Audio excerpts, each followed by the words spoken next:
Olá você, estamos começando mais um programa sobre dicas tributárias.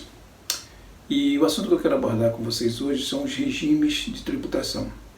Por regime de tributação, entenda-se os critérios que eu tenho à minha disposição, que a lei me permite, para adotar para determinar as bases de cálculo da incidência tributária sobre os lucros da minha companhia, que é o imposto de renda e a contribuição social sobre o lucro. São 4 esses regimes: o lucro real anual, o lucro real trimestral, o lucro presumido e o lucro arbitrado. Vamos falar um pouquinho sobre cada um deles e começando pelo último, lucro arbitrado, que é aquele que eu acho que ninguém quer ter e ninguém deveria ter. Por quê? Porque, como o próprio nome sugere, ele é um valor encontrado através de uma fiscalização.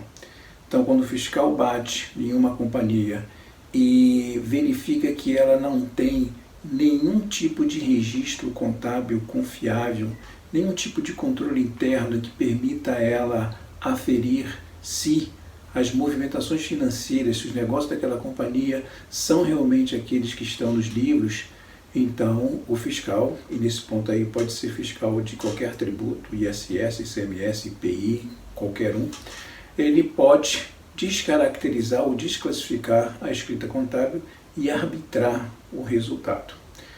Esse arbitramento de lucro nunca é pró-contribuinte. Ele vai sempre olhar para a receita, esquece todas as despesas que a companhia tem, ele vai olhar para a receita e, com base naquela receita, ele vai fazer lá uma estimativa de qual seria o potencial de realização de lucro sobre cada uma daquela receita. Então, pode ser um percentual diferente, pode ser um percentual mais alto ou mais baixo, enfim, isso não tem uma fórmula para determinar. A arbitragem é o próprio fiscal que faz isso. Então, é um negócio muito ruim, porque depois, se você não concordar com o arbitramento, você vai ter que entrar com uma discussão, enfim, é uma discussão que normalmente você acaba perdendo. O próximo é o lucro presumido. O lucro presumido, as empresas tributadas, as pessoas jurídicas, elas podem adotar esse regime desde que ela tenha uma receita anual não superior a 78 milhões de reais. Então, até 78 milhões de reais, ela pode adotar esse regime de apuração lucro presumido, que também o próprio nome já sugere o que é isso, né? Uma presunção de lucro, mas esse tem lá toda a regração dentro da lei que fala como se deve fazer isso. Então, vamos supor, pegamos por exemplo uma empresa prestadora de serviço. Uma empresa prestadora de serviço, 32% da receita dela é destacada para constituir a base de cálculo do imposto. Então, o que é isso?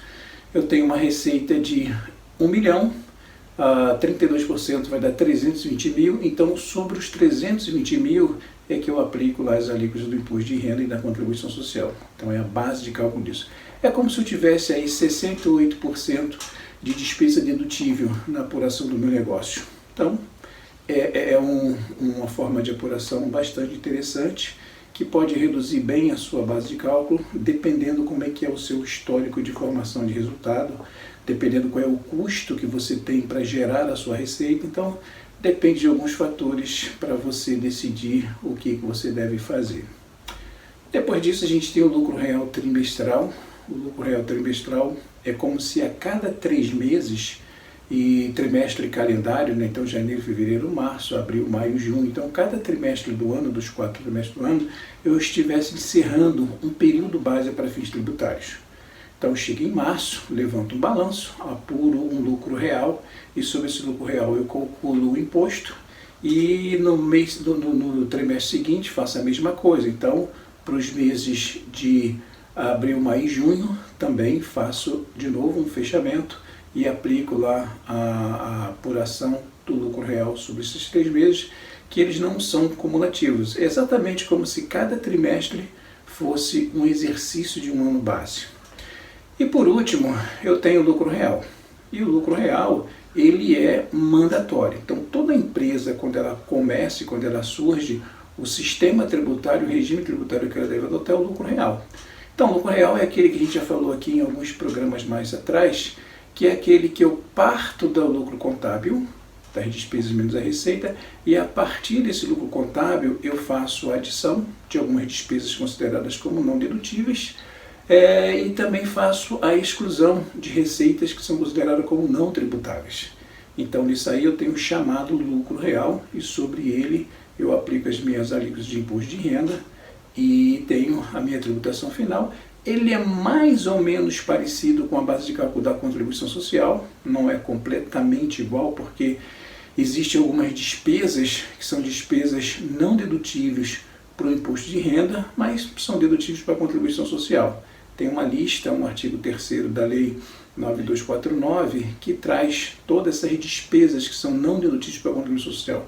Isso normalmente gera uma certa confusão, porque os fiscais não querem saber. Eles pegam a base de cálculo do imposto de renda e tratam como se fosse igual à base de cálculo da contribuição social.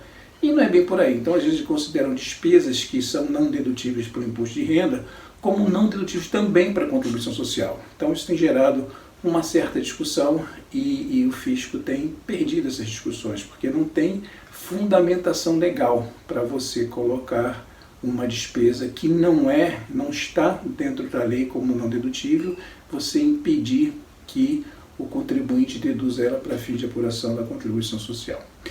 Então, esses são os 4 regimes. Mas o que tem de importante de tudo isso? Bom, se você tem um lucro, se você tem uma receita não até 78 milhões, então você tem a opção de lucro real ou você tem a opção do lucro presumido. E o que é importante você fazer? Importante você conhecer também. Como é uma opção, você tem que manifestar essa opção em algum momento, correto? Então você manifesta essa opção quando você faz o pagamento do seu primeiro DARF em janeiro de cada ano. Então você tem lá o código do DARF para lucro presumido, o código de DARF para lucro real. O importante é que a escolha que você fez lá em janeiro, você não pode mudá-la mais durante todo o ano calendário. E essa escolha que você fez para o imposto de renda também vale para a contribuição social, vale para os 2 tributos. Então o que eu recomendo fazer? Quando chegar no início do ano, você faz uma estimativa de resultado. Quanto é que eu vou ter de resultado esse ano? Vai ser um ano bom? Eu vou ter lucro, com certeza? Ou vai ser um ano que tem aí alguma nebulosidade lá para frente que pode me gerar um prejuízo? Ou eu tenho algum investimento pesado para fazer, que você vai começar a gerar receita no ano que vem, eu vou final o ano com prejuízo. Nesse caso, eu não devo utilizar nunca o lucro presumido. Por uma razão também bastante simples. Como eu falei no início, o lucro presumido ele parte de uma presunção de lucro.